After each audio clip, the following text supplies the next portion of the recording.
உலகெங்கிலும் இருந்து இந்த நிகழ்வை பார்த்து கொண்டிருக்கின்ற சன் தொலைக்காட்சி நேயர்களுக்கு அன்பின் வணக்கம்.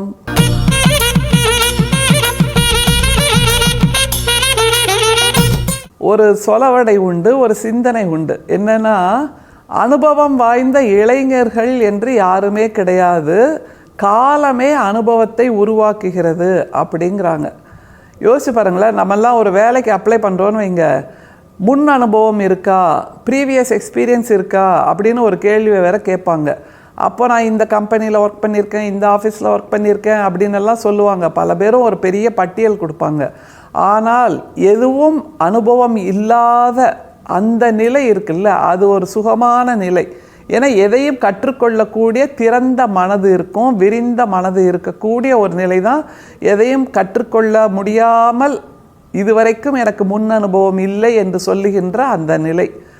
அவங்கள நம்ம கொஞ்சம் ஏளனமாக பார்ப்போம்ல, இனிமே அப்படி பார்க்க வேண்டாம். ஏன்னா இதை கற்றுக்கணும், இதை தெரிஞ்சுக்கணும், இப்படி இருக்கணும், அப்படி இருக்கணும், இது என்னங்க, இது எப்படிங்க பண்ணுறது அப்படிங்கிற நுணுகி ஆராய்கின்ற மனநிலை அவர்களுக்கு அதிகமாக இருக்கும் அப்படிங்கிறது சிந்தனையாளர்களின் அனுபவ மொழி.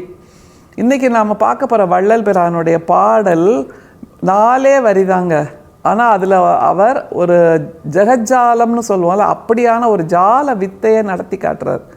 முதல்ல பாடலை பார்த்துக்கலாம், அதுக்கப்புறம் மீதி விஷயங்களை சொல்லலாம். பொய் விடுகின்றலன் என்று எம் புண்ணியா கைவிடுகின்றியோ, கடையனேன் தனை பைவிடம் உடைய வெம்பாம்பும் ஏற்ற நீ பெய்விடம் அணைய என் பிழை பொறுக்கவே.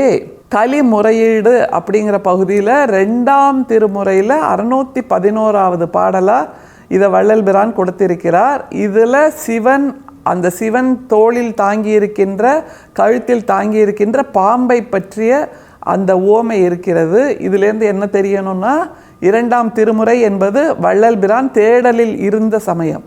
உருவ வழிபாடு, உருவம் சொல்லுகின்ற அந்த அர்த்தங்கள், அதெல்லாம் என்ன அப்படிங்கிற ஒரு தேடலில் இருந்தார். அதனுடைய தத்துவம் என்ன என்கின்ற ஒரு தேடலில் இருந்தார். 2ஆம் திருமுறையில் தேடலில் இருந்தாலும் கூட இதுலேயும் அந்த தத்துவத்துக்கு வந்து சேர்ந்துட்டார் வள்ளல் பிரான். அதுதான் ரொம்ப முக்கியம்.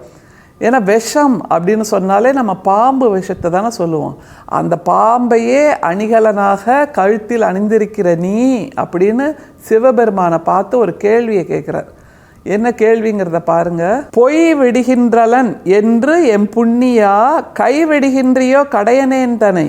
நான் நிறைய பொய் சொல்லிட்டே இருக்கேன், ரீல் விடுறேன், டான்ஸ் விடுறேன் அப்படின்னு நினச்சிட்டு நீ என்னை கைவிடுறியா அப்படின்னு கேள்வி கேட்குறார்.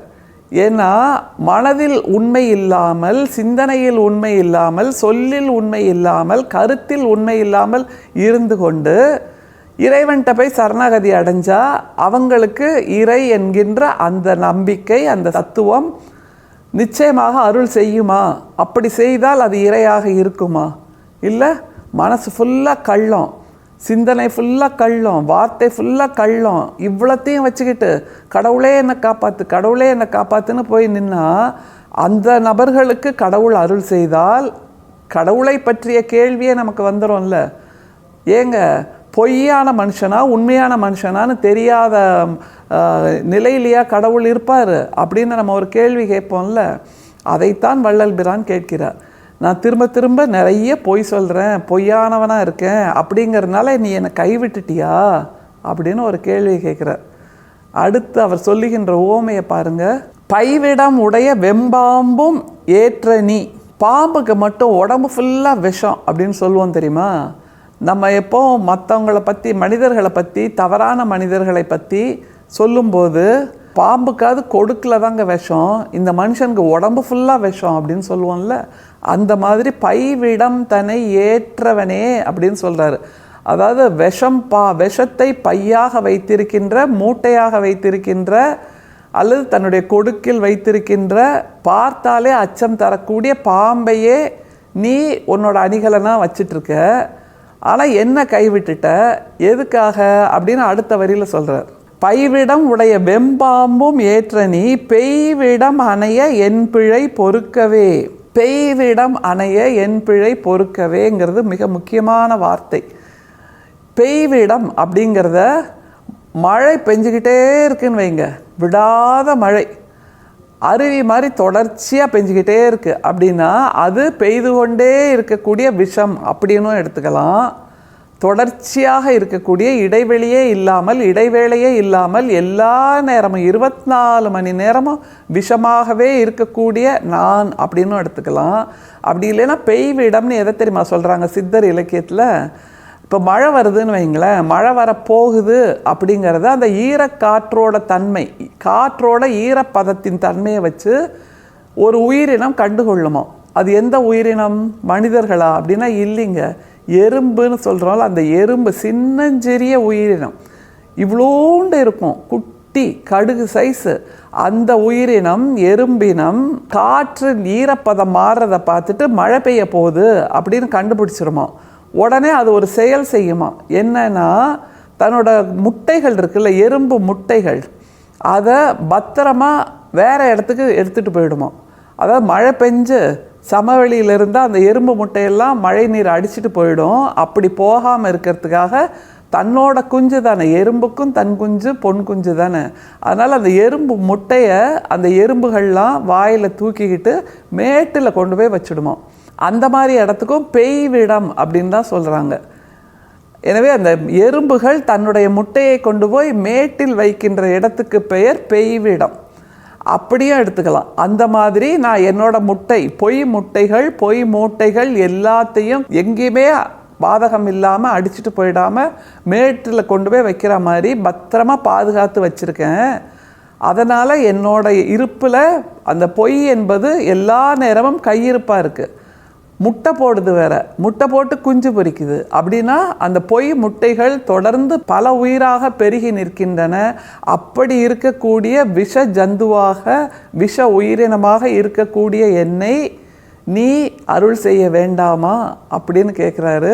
இப்படியெல்லாம் நான் இருக்கிறதுனால நீ என்னை கைவிட்டுட்டியா அப்படின்னு கேட்குறாரு. யோசிச்சு பாருங்களேன், அந்த பைவிடம் வைத்திருக்கின்ற அந்த பாம்பையே நீ அணிகலனாக அணிஞ்சிருக்க. ஆனால் பெய்விடமாக இருக்கக்கூடிய நான் எல்லா நேரமும் பொய்யை பெய்து கொண்டிருக்கிறேன், எல்லா நேரமும் விஷமாக இருக்கக்கூடிய கட்டுக்கதை, இப்படியெல்லாம் பேசிகிட்டு இருக்க. அதை தவிர மேட்டில் கொண்டு போய் எறும்புகள் தன்னுடைய முட்டையை பாதுகாக்கிற மாதிரி என்னோட பொய் மூட்டைகளை பத்திரமா வேற பாதுகாத்து வச்சு குஞ்சு பொரிக்க வைக்கிறேன். அப்படின்னா அந்த எறும்பு கூட்டம் பல்கி பெருகுவது மாதிரி என்னுடைய பொய்யும் பல்கி பெருகுது, என்னோட விஷமும் பல்கி பெருகுது, என்னுடைய விஷ சொற்களும் பல்கி பெருகுது. அதனால் நீ என்ன கைவிட்டுட்டியா?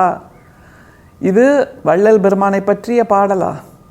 நிச்சயமாக இல்லை. நாம் அத்தனை பேரும் இப்படியாக பைவிடமாக, பொய்விடமாக, பெய்விடமாக எல்லாமுமாக இருக்கிறோம். என்றைக்கு நம்மிடம் உண்மை மட்டுமே பையாக இருக்க போகிறதோ, அன்பு மட்டுமே பையாக இருக்க போகிறதோ, கருணையும் காருண்யமும் பையாக இருக்க போகிறதோ, அப்போதுதான் நாம் வள்ளல் பிரானுடைய சன்மார்க்கிகளாக மாறுகிறோம் என்று அர்த்தம். எனவே அந்த தெளிவோடு நம்மிடம் இருக்கக்கூடிய அந்த பெய்விடம், பைவிடம் எல்லாவற்றையும் ஒவ்வொன்றாக கழற்றி தூர போடுவோம். அப்படி போடும்போது தான் நாம் புதிய அவதாரம் எடுக்க முடியும். அருட்பெரும் சோதி, அருட்பெரும் சோதி, தனிப்பெரும் கருணை, அருட்பெரும் சோதி. மீண்டும் சந்திப்போம். நன்றி, வணக்கம்.